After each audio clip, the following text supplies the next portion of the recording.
Dans l'actualité ce soir, la fin d'un mois de pénitence, la fête de Ramadan célébrée dans un contexte difficile pour les communautés religieuses, cibles d'attaques terroristes.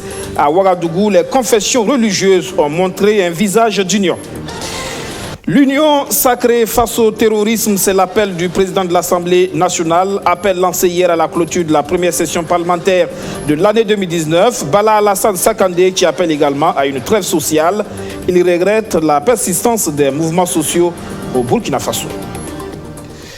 Bonne fête de l'Aïd el-Fitr à tous les musulmans. Cette brève pour commencer, l'affaire d'extradition de François Compaoré à Paris. La Cour de cassation a validé ce mardi la demande d'extradition, rejetant ainsi le pourvoi déposé par le frère du président déchu Blaise Compaoré. François Compaoré est mis en cause dans l'enquête sur l'assassinat du journaliste Norbert Zongo en 1998. L'effectivité de son extradition reste conditionnée à une autorisation par décret du gouvernement français. Fin d'un mois de pénitence, fin d'une période de dévotion à Allah. Les musulmans du Burkina Faso célèbrent la fin du mois de Ramadan, une célébration dans un contexte sécuritaire particulièrement difficile pour le pays. Attaques terroristes à répétition avec une nouvelle cible, la religion. C'est tout simplement le vivre ensemble qui est menacé. Au cœur de la grande prière à la place de la nation de Ouagadougou ce matin, la cohésion nationale. Rémi Lambert-Nébier. Leur présence en ce lieu n'a jamais autant revêtu son symbole qu'en ce Ramadan. L'arme de la division est brandie par des individus mal intentionnés. Mais pour les différentes confessions religieuses du Burkina, l'argument de la violence n'aura aucune raison des liens séculaires noués entre elles.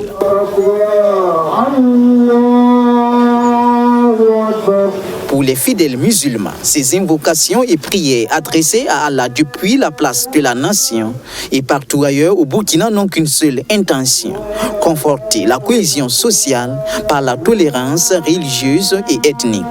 Au Burkina Faso, la cohésion doit être notre socle. L'affaire des musulmans doit être l'affaire des chrétiens. L'affaire des chrétiens doit être l'affaire des musulmans. L'affaire des coutumiers doit être aussi l'affaire de tout le monde. Donc c'est sur ça que nous pouvons effectivement former une nation forte, une nation qui pourra relever tous les défis. Nous avons placé cette fête sous le signe de la cohésion sociale. Nous savons que notre pays a été ébranlé par des attaques partout et nous prions Allah. Car on dit l'islam, l'arme du croyant, c'est la prière. Et nous, les musulmans, les croyants, nous nous adressons à Allah. C'est lui seul qui peut épandre sa grâce sur nous, qui peut épandre sa sécurité sur nous, qu'Allah protège notre pays, qu'Allah protège le Burkina. Et cette fête de l'Aïd el-Fitr est l'occasion pour le cardinal Philippe Ouedraogo d'apporter aux fidèles musulmans le message du pape François. Regardez cette foule immense, ce sont nos frères, leur joie est notre joie. C'est pour cela que nous sommes venus au nom de la communauté catholique pour leur souhaiter la bonne fête. Et le Saint-Père a envoyé un message spécial. Et le message qu'il adresse à nos frères et sœurs musulmans, c'est musulmans et chrétiens ensemble pour promouvoir la fraternité humaine universelle. Promouvoir ensemble la fraternité universelle, humaine. Et partant de là, il souhaite qu'ensemble, chrétiens et musulmans, nous puissions abattre les murs de l'ignorance, les murs de la violence, les murs de la haine, les murs des incompréhensions et bâtir des ponts d'amitié, des ponts de fraternité, des ponts de compréhension mutuelle, des ponts de tolérance. Garant de cette cohésion sociale, le gouvernement, à travers le Premier ministre, a témoigné ses gratitudes à l'ensemble des communautés religieuses et coutumières, tout en les invitant à ne pas tarir de prières et de bénédictions pour un retour du calme et de la sérénité au Burkina Faso. Même son de cloche à Touyibin, un quartier de la capitale où la cohésion sociale et le vivre ensemble ont été prônés. Les grâces d'Allah pour le Burkina Faso ont été implorées. Didier Daourou, Arsène Konditamde. Il est 9h lorsque l'imam Abdoulaziz Rwamba arrive à la mosquée de Touyibin. C'est l'endroit où se sont retrouvés les fidèles de la communauté musulmane du quartier pour prier. Après un mois de privation et de pénitence, cette communauté, comme tous les musulmans du Burkina Faso, fête la fin du Ramadan. C'est l'Aïd el-Fitr, considéré comme une fête sacrée dans la religion musulmane.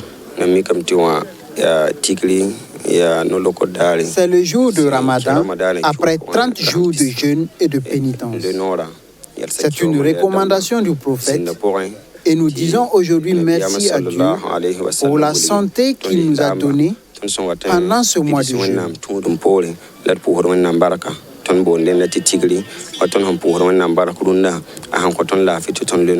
Ces derniers jours, le Burkina Faso fait face à plusieurs attaques.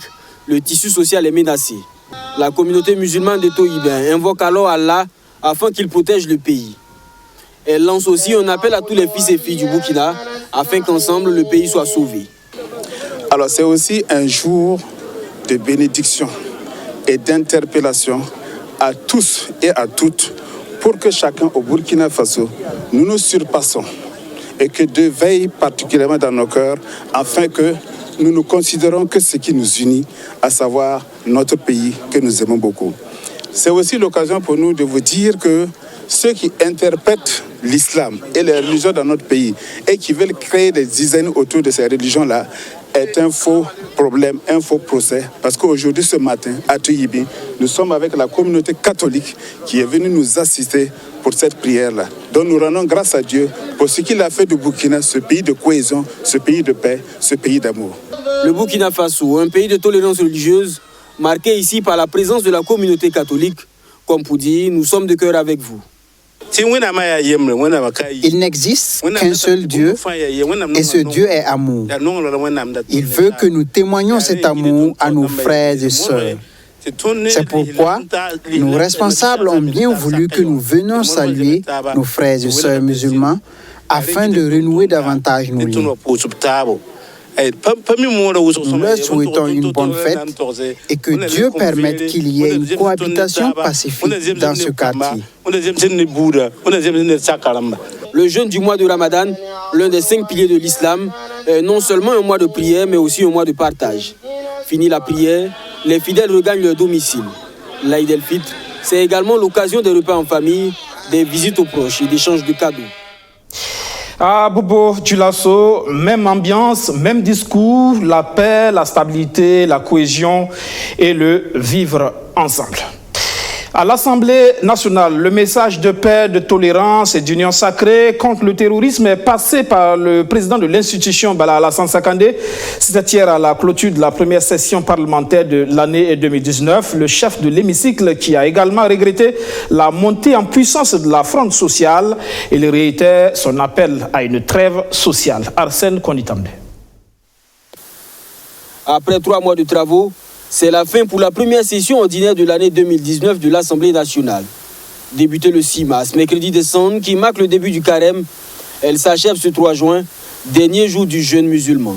Heureux hasard du calendrier, le chef du Parlement espère qu'il augure de lendemain meilleur pour le Burkina Faso, car les temps présents sont difficiles. Difficiles du fait des attaques terroristes, et il va falloir s'y adapter, selon Alassane Sakandé. Les heures difficiles que nous traversons exigent un langage de vérité. Je vous dois cette vérité. Nous devons cette vérité à notre peuple. Et cette vérité, nous sommes en guerre.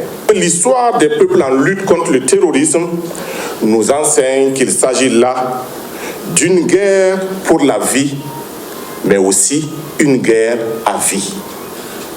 Elle sera permanente et éprouvante. Je vous dois cette haute vérité cruelle. Il nous faudra donc apprendre à vivre avec. Le second point sur lequel s'est attardé le président de l'Assemblée nationale, la fronde sociale. Plus le temps passe, plus les revendications s'intensifient. Une situation intenable pour un pays en guerre, selon le président Sakandé. Il invite les syndicats à la trêve sociale et le gouvernement à plus de responsabilités. Au nom de notre peuple et pour notre peuple, je lance un appel solennel à l'ensemble des syndicats pour qu'ils acceptent de façon exceptionnelle, au regard de la situation de guerre que nous impose la nébuleuse terroriste, la trêve sociale que le gouvernement leur a demandée. En échange, j'exhorte le gouvernement à engager et élargir un dialogue social franc et fécond avec les principaux acteurs du monde du travail, avec pour seule boussole l'intérêt général. Pendant les 3 mois d'activité de cette première session parlementaire de l'année 2019, 42 projets de textes de loi ont été adoptés. Les plus importants, le projet de loi portant code de procédure pénale et celui portant réglementation de l'état d'urgence et l'état de siège au Burkina Faso. Ce sont des dates inoubliables pour le peuple italien. Nous sommes les 2 et 3 juin 1946. Les Italiens sont appelés en référendum après la chute du fascisme. Ils devaient choisir entre la monarchie et la République. La République a triomphé et depuis lors, le 3 juin marque la date nationale dans ce pays européen où vit une forte communauté burkinabé. Les Italiens vivant au Burkina Faso ont célébré hier cette fête, occasion pour le diplomate italien en poste à Ouagadougou de saluer l'état de la coopération entre les deux pays. Roméo Koïta. Un cadre enchanteur pour des échanges en toute convivialité. Les invités se retrouvent par groupe de 2 ou de 3. Le clan des diplomates, l'ambassadeur italien et ses homologues français et de l'Union européenne. Une ambiance bon enfant avant l'instant solennel. L'exécution des hymnes nationales du Burkina Faso et de l'Italie. Celle de l'Italie a été approuvée par le Sénat le 17 novembre 2017, mais son histoire remonte à la fin de la Deuxième Guerre mondiale. Les 2 et 3 juin 1946, des dates mémorables pour le peuple italien qui consacre de fait la fête nationale du pays.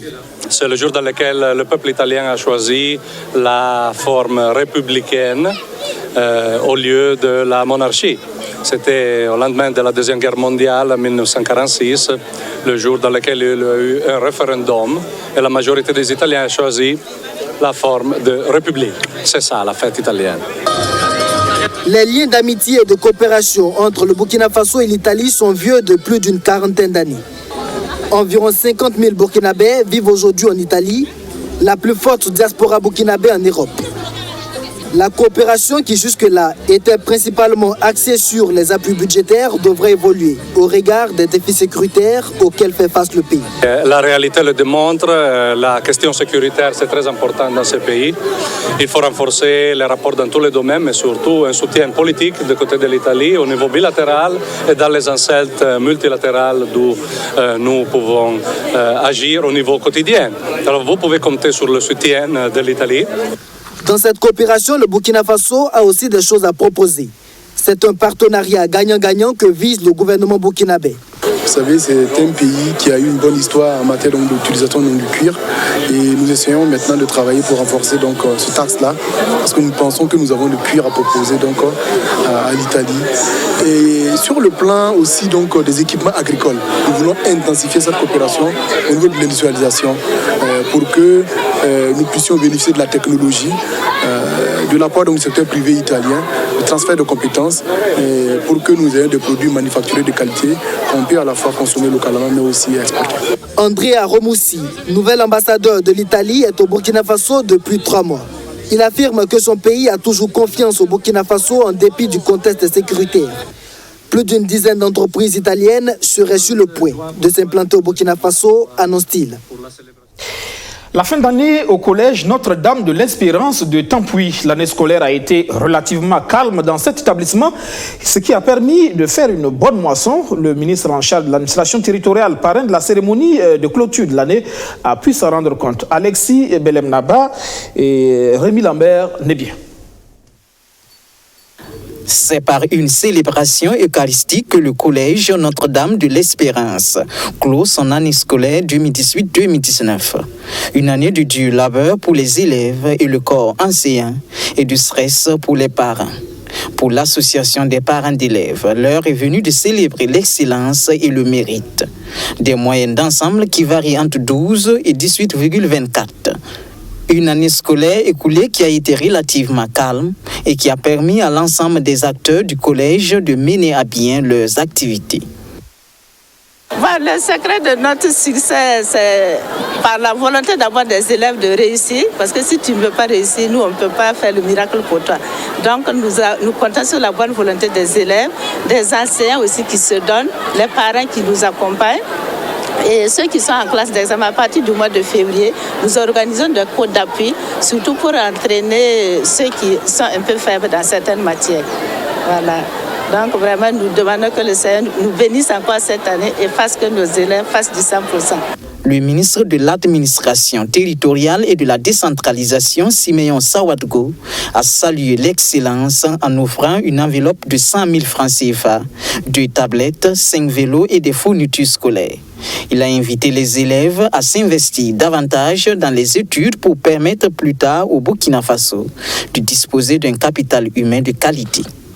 Après une bonne messe qui a été célébrée et présidée par Monseigneur Sayago, dans une convivialité et dans une ferveur, et je suis sûr que Dieu nous a exaucés. Et nous avons vu que cette école-là a fait des résultats merveilleux l'an passé, aussi bien au niveau du certificat, au niveau de BEPC qu'au niveau du bac.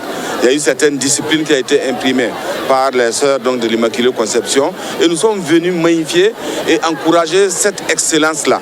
Parce que vous avez vu, toutes les moyennes sont suffisamment assez élevées dans toutes les classes et il y a une certaine discipline, il y a une certaine comment mieux vivre ensemble qui est enseignée ici et cela permet donc de travailler pour que nous ayons demain, comme dit le président du FASO, le capital humain est important pour que nous ayons les hommes donc capables donc, de conduire la société donc, dans les années à venir. Au total, 105 élèves, les plus méritants de la 6e à la terminale, ont été récompensés. L'année dernière, le Collège Notre-Dame de l'Espérance a fait 100% de réussite au BEPC et 96% de réussite au bac. Cette actualité africaine, avant de nous quitter, la tension toujours vive au Soudan. Après la répression violente qui a fait une trentaine de morts, le Conseil militaire au pouvoir appelle à des élections dans 9 mois. Après avoir été condamnés par les Nations Unies et l'Union européenne, les militaires qui gouvernent le Soudan depuis la chute du président Omar el-Béchir ont appelé à des élections dans un délai de 9 mois. Ils ont donc annulé l'ensemble des mesures prises avec le mouvement civil et pro-démocratique concernant la transition politique. Au moins 35 personnes ont été tuées lundi lorsque les forces de sécurité ont mis fin au sit-in des manifestants devant le QG de l'armée après 6 mois d'occupation. Le comité central des médecins soudanais, qui est proche des manifestants, a déclaré que des dizaines de personnes avaient été tuées, dont un enfant de 8 ans, et que le bilan allait probablement augmenter.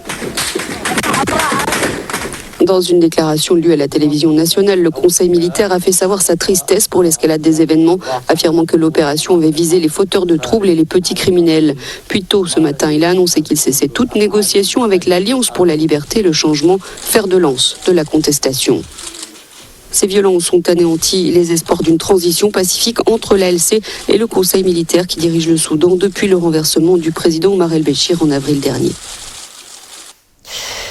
Le Conseil militaire condamné par l'Union africaine donc, qui appelle à l'ouverture d'une enquête sur les violences meurtrières. Cette édition qui s'achève, merci pour la fidélité renouvelée. À 20h15, Irena Tawina sera là pour le JT en langue nationale Moré. À demain.